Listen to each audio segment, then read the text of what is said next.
Te cuento las ventajas de ser un perro y no un apestoso humano.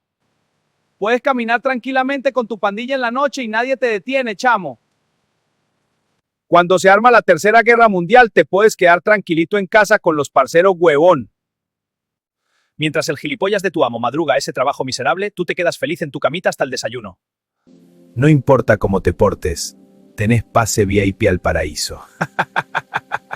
Ahora dime tú las ventajas de ser humano y no un perro. Y es por eso que